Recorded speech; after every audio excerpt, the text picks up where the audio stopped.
അതെ അന്ന് വൈകുന്നേരം ഒരു ചർച്ചയുണ്ട്, വരണം. എന്ത് ചർച്ച? യൂണിയൻ ഫോം ചെയ്യണമെന്ന് തന്നെയാ പൊതുവെയുള്ള അഭിപ്രായം. ഇപ്പൊ കിട്ടുന്ന ശമ്പളം കൂടി ഇല്ലാതാക്കണം. എന്റെ പൊന്ന് കർണാട്ട, മനുഷ്യനെ കഞ്ഞിയും വെള്ളം കൂടി ജീവിക്കാൻ സമ്മതിക്കും. ബീരുക്കൾക്ക് കൈവരങ്ങ് തന്നെയാ വിധിച്ചിട്ടുള്ളത്.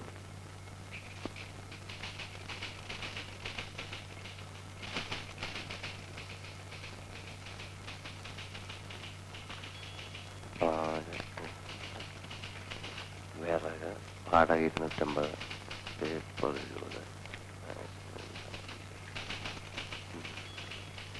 കടം വാങ്ങുക. കടം എംഡി വിളിക്കുന്നു എന്നെ. അതെ.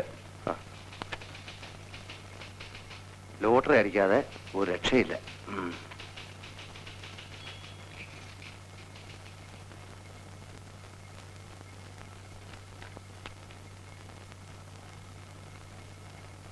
സാർ വിളിച്ചോ?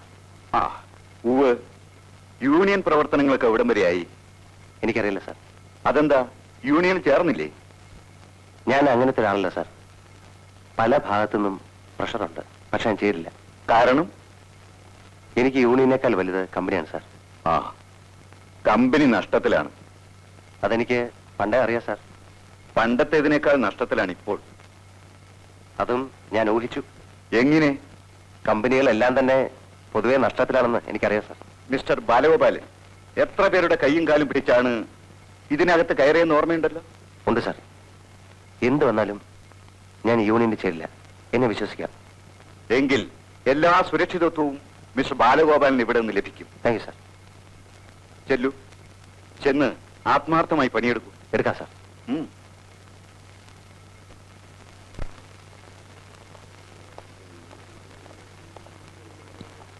Hello. Excuse me, mister Balagopalan പോയോ? ഇല്ല, അകത്തുണ്ടല്ലോ. നിങ്ങൾക്ക് എല്ലാവർക്കും ശമ്പളം കിട്ടിയോ? എന്താ ബാലഗോപാലൻ, നിങ്ങൾക്ക് കാശ് തരാനുണ്ടോ? അങ്ങനെയൊന്നുമില്ല, വെറുതെ ചോദിച്ചെന്ന് മാത്രം. വരട്ടെ.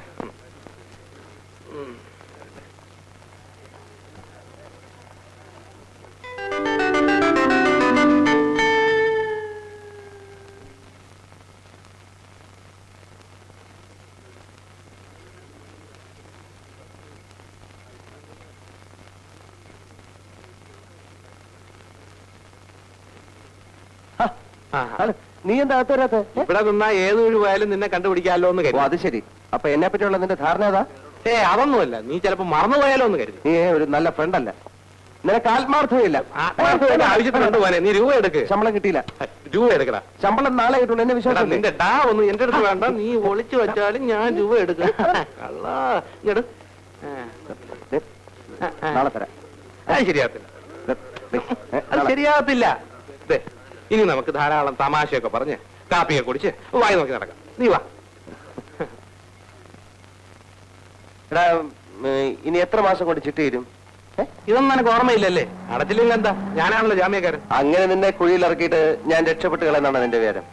അങ്ങനെ വല്ല വിചാരം ഉണ്ടെങ്കിൽ വീട്ടിൽ നിന്ന് ഞാൻ തല്ലും. പിന്നെ എന്റെ കൈയും കക്ഷത്തിരിക്കല്ലേ. പിന്നെ എന്റെ 8 സെന്റ് സ്ഥലത്ത് ഐശ്വര്യമായിട്ട് ഞാനൊരു വേലി കെട്ടി. അപ്പൊ പ്രധാന പ്രശ്നം തീർന്നു. ഇനി വീട് കിട്ടിയാൽ മതിയല്ലോ. അതൊക്കെ ഞാൻ കെട്ടൂടാ. കമനീയമായ 2 നിലയുള്ള ഒരു സൗധം ഈ ബാലഗോപാലൻ അവിടെ കിട്ടും. പിന്നെ ഒരു കാര്യം, നിന്നെ അതിന്റെ അകത്ത് കയറ്റത്തില്ല. അതിൽ ദേഷ്യം തോന്നരുത്. സന്തോഷം. ഞാൻ ദൂരെ ഒന്നും വല്ല ബൈനാക്കുർ കൂടെ സാറിന്റെ വീട് നോക്കിക്കോളാം. ബൈനാക്കുലേഴ്സ് വെച്ച് നോക്കാം, കുഴപ്പമില്ല. കേരള ഓണം 10 ലക്ഷം ടിക്കറ്റ് എടുക്കും സാർ. കാണിട്ട് വാടേ. ന്യൂമറോളജി പ്രകാരം നല്ല നമ്പറാണ് എടുക്കും. തമിഴ്നാട് സാർ. വേണ്ടോടാ, ഞാൻ പറയാം. ഹരിയാനയുടെ ഉണ്ടോ? മഹാലക്ഷ്മി. മഹാലക്ഷ്മി സാർ.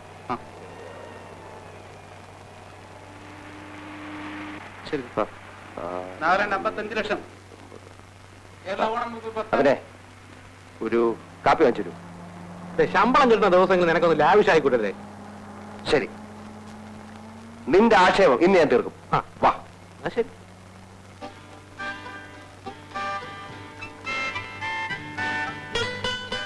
എന്തൊക്കെയാ വേണ്ടതെന്ന് വെച്ചാല് ആക്രാന്തം തീരുന്നവരെ ഓർഡർ ചെയ്ത് കഴിച്ചു. എനിക്ക് ഒറ്റ ആക്രാന്തം മാത്രമേ ഉള്ളൂ. നിന്നെ കൊണ്ട് കുറെ കാശ് ചിലവാക്കി. എടാ നാരണൻകുട്ടി, ഞാനൊരു പ്രാരാബ്ധക്കാരനല്ലടാ. ഇപ്പൊ തിരിഞ്ഞു നോക്കല്ലേ, ഇപ്പൊ തിരിഞ്ഞു നോക്കരുത്.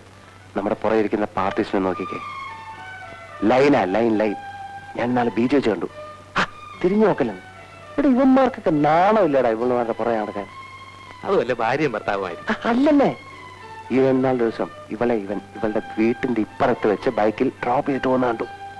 ഓഹോ, അപ്പൊ നീ സ്ഥിരമായിട്ട് വാറ്റിക്കൊണ്ടിരിക്കുകയാണല്ലേ? വാച്ച് ചെയ്തല്ല, അബദ്ധത്തെ ഞാൻ കണ്ടുപോയതാ. അത് നിനക്ക് എന്താണ് ഇത്ര അസൂയ? അസൂയ എനിക്കോ? എന്തിന്? 1,00,000 രൂപ തരാമെന്ന് പറഞ്ഞാൽ പോലും ഒരു പെണ്ണിന്റെ പുറകെ നടക്കാൻ ഞാൻ തയ്യാറല്ല. നാണക്കേട്. അതിന് നിന്നെ ഏതെങ്കിലും പെണ്ണ് ഇഷ്ടപ്പെട്ടിട്ട് വേണ്ടേ? അതിനിഷ്ടപ്പെടാൻ ഞാൻ സമ്മതിച്ചിട്ട് വേണ്ടേ? ഇവിടെ ഇവളുമാരുടെ പുറകെ സിനിമാ തിയേറ്ററിൽ പോവാ, റെസ്റ്റോറന്റിൽ പോവാ, ബീച്ചിൽ പോവാ, ഇവള് കൊടുത്തിരിക്കുന്ന സാരി നന്നായിരിക്കാന്ന് പറയാ, പൊട്ട് ഭയങ്കരമായിരിക്കാന്ന് പറയാ. ഒരുപാട് നാണക്കേട്. ദേ, ഇത്രയും പറഞ്ഞ സ്ഥിതിക്ക് ഞാൻ നിന്റെ മനസ്സൊന്ന് വിശകലനം ചെയ്യട്ടെ. എന്താ? നീ ഈ പറഞ്ഞ വികാരത്തിനാണ് മലയാള ഭാഷയിൽ മുന്തിരിങ്ങ പൊളിക്കും എന്ന് പറയും. ഒരുപാട് മറ്റേടത്തെ വർത്താനം. ഞാനിപ്പോ തമാശ പറഞ്ഞല്ലേ. വേണ്ട. ബാല, ചന്ദ്രേട്ടനെ ഇന്നും കണ്ടില്ലല്ലോ. വല്ല പനിയോ മറ്റോ പിടിച്ചാണാവോ?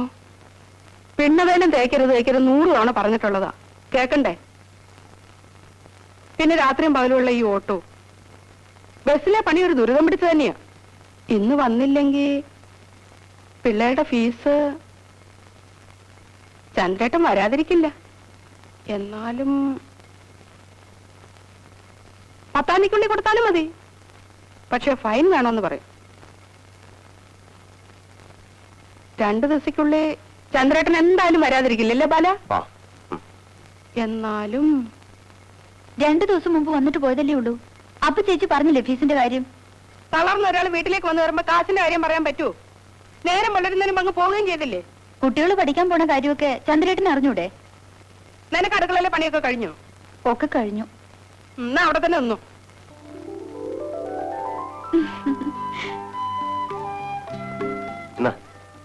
കൊടുക്കാനുള്ളവർക്കൊക്കെ കൊടുത്തു. പാലും പേപ്പറും ഒക്കെ ഈ നേരം വരെ കാത്തിരുന്നു. കാലത്ത് കൊടുക്കാം. കുട്ടികളുടെ ഫീസ് എന്തായാലും ബാലേട്ടൻ തന്നെ കൊടുക്കേണ്ടി വരും. വൈകിയോ ഫൈനും. ചന്ദ്രേട്ടൻ ആരാ പുള്ളി? ഫീസിന്റെ കാര്യം മാത്രം ഭയങ്കര മറവി. എന്തെങ്കിലും ആവട്ടെ. നീ എന്തിനാ വെറുതെ ചേച്ചിയെ ദേഷ്യം പഠിപ്പിക്കുന്നത്? ഒരു ദിവസം 50 രൂപയാണ് എത്ര ഒരു കണ്ടക്ടർക്ക്. പിന്നെ ചന്ദ്രേട്ടൻ ആയതുകൊണ്ട് ടിക്കറ്റ് എഴുതാതെ കാശ് വാങ്ങാൻ ആരും പറഞ്ഞു കൊടുക്കണ്ടല്ലോ. വിശക്കുന്നില്ലേ? എന്നാ ഞാൻ എടുത്തു വെക്കാം. ബാലഗോപാലം വന്നോ? വന്നു മുത്തശ്ശി. പക്ഷെ കിടക്കുക. ഭയങ്കര തലവേദനയാണത്രേ. എന്തു പറ്റി എന്റെ കുട്ടിക്ക്? വേണ്ട മുത്തശ്ശി, ബാലേട്ടൻ കിടന്നോട്ടെ. നീ പോടി. എന്റെ കുഞ്ഞിന് എന്തു പറ്റിയോ എന്തോ. മുത്തശ്ശി അവള് ചുമ്മാ പറഞ്ഞതാ, എനിക്കൊന്നുമില്ല. മിണ്ടാതിരുന്നോണം. നെറ്റി ചുട്ടു പൊള്ളുക. വല്ലവും വന്ന് കടന്നു പോയാ എന്താവും സ്ഥിതി? എന്റെ അണ്ടല്ലൂക്കാവിലമ്മേ ഒരു പട്ടും മുളയും തന്നോളാമേ.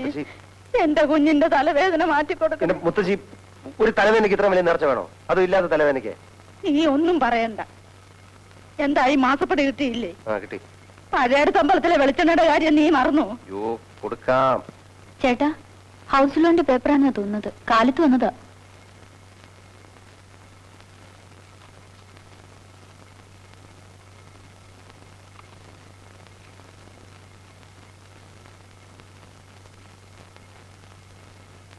എന്താ പാലേട്ടാ, ശരിയാവൂ?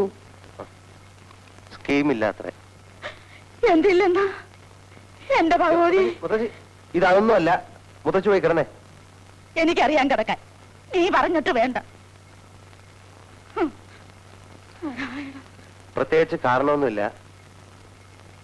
തൽക്കാലം ലോൺ തരാൻ നിവൃത്തിയില്ലാത്ര. ഒന്നാമത്തെ കാര്യം ഹൗസിംഗ് ബോർഡിന് ഫണ്ടില്ല. രണ്ടാമത്തെ കാര്യം സ്ട്രോങ് റെക്കമെൻഡേഷൻ ഇല്ല. ചുമ്മാ കാശ് ചോദിക്കാനല്ല സാറേ. 8 സെന്റിന്റെ സെക്യൂരിറ്റി. പിന്നെ വീട് പണിയുടെ ഓരോ സ്റ്റേജ് കഴിയുമ്പോൾ മാത്രമേ നിങ്ങൾ പേയ്മെന്റ് എടുത്തുള്ളൂ. മണി സേഫ്. പിന്നെ വീട് പണിത് കഴിയുമ്പോൾ അത് സെക്യൂരിറ്റിയായി മാറുന്നു. ഞങ്ങൾക്കൊന്നും ചെയ്യാനാവില്ല.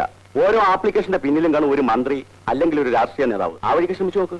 അപ്പൊ റെക്കമെൻഡ് ചെയ്യാൻ ഒരു മന്ത്രിയോ രാഷ്ട്രീയ നേതാവോ ഇല്ലാത്തവർക്കാർക്കും ഈ നാട്ടിൽ ഒരു കൂരേറ്റി പാർക്കണ്ടേ? പിന്നോക്ക സമുദായക്കാരനായിരുന്നെങ്കിൽ എളുപ്പം ലോൺ കിട്ടുന്ന ഒരു സ്കീം ഞങ്ങൾക്കുണ്ട്. ഇനിയിപ്പോ പെട്ടെന്ന് പിന്നോക്ക സമുദായം ആവാൻ പറ്റില്ലല്ലോ. മിസ്റ്റർ ബാലഗോപാലൻ, ഇതുപോലുള്ള ഓഫീസുകളിൽ അത്യാവശ്യ കാര്യങ്ങൾ സാധിക്കുന്നതിന് പുറകിലൊരു വാതിലുണ്ട്.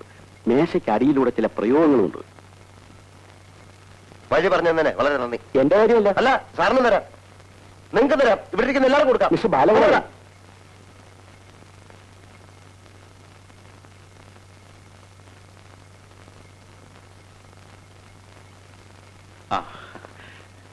ബാലഗോപാല, കമ്മിറ്റിയൊക്കെ രൂപീകരിച്ചു.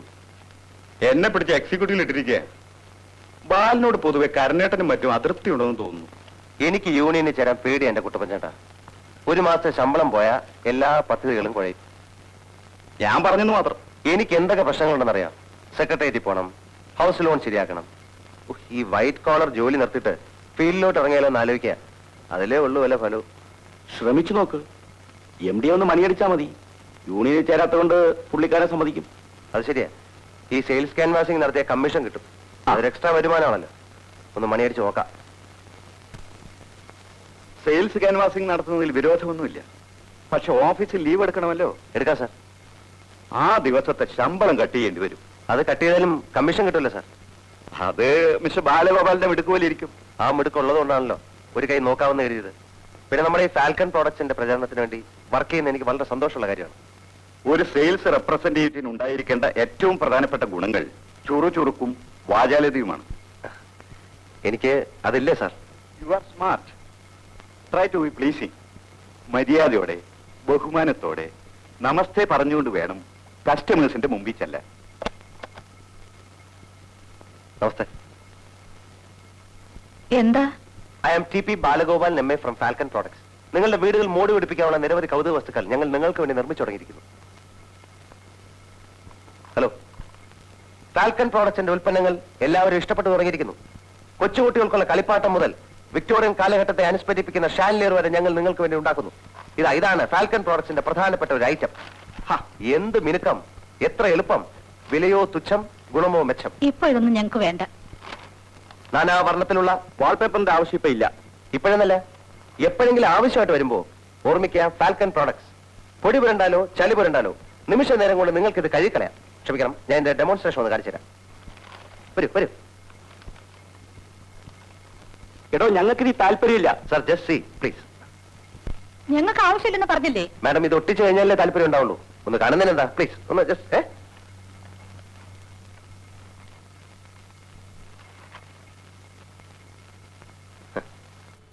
ഇതാ ഫോർ എക്സാമ്പിൾ, ഇതിൽ എന്തെങ്കിലും അഴുക്ക് വരണ്ടോ എന്ന് വിചാരിക്കാം.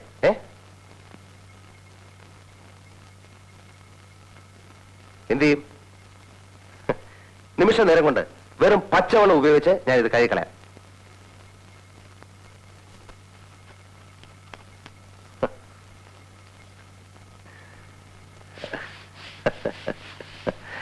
എന്താ ഈ കാണിക്കുന്നത്? I'm sorry. I'm sorry sir. ഞാൻ കഴിക്കളെ ഞാൻ I'm sorry. ഈ കുറച്ച് സോപ്പ് വൃത്തിയോടാക്കിയല്ലോ. കുറച്ച് സോപ്പ് വെള്ളം തന്നാൽ ഞാൻ കഴിക്കളയാം പ്ലീസ്. അതെ, തനിക്ക് ഞാൻ സോപ്പും വെള്ളം തരാം. ഇറങ്ങണോ പുറത്ത്? ഇറങ്ങി പോകാൻ. Sorry please. ഉപദ്രവിക്കരുത് പ്ലീസ് പ്ലീസ്. ക്ഷമിക്കണം. സോറി. സോറി. വാൾപേപ്പർ. എനിക്കൊരു സംശയം. ഇങ്ങനെ ഓരോന്നിന്റെ പേരും പറഞ്ഞ് പകല് വന്ന് സ്ഥലവും കണ്ടുവെച്ച് രാത്രി കക്കാൻ കുറെ ആളുകൾ ഇറങ്ങിയിട്ടുണ്ട്. ഇയാൾ അക്കൂട്ടത്തിൽപ്പെട്ടതാവോ? വിശ്വസിക്കാൻ പറ്റില്ല.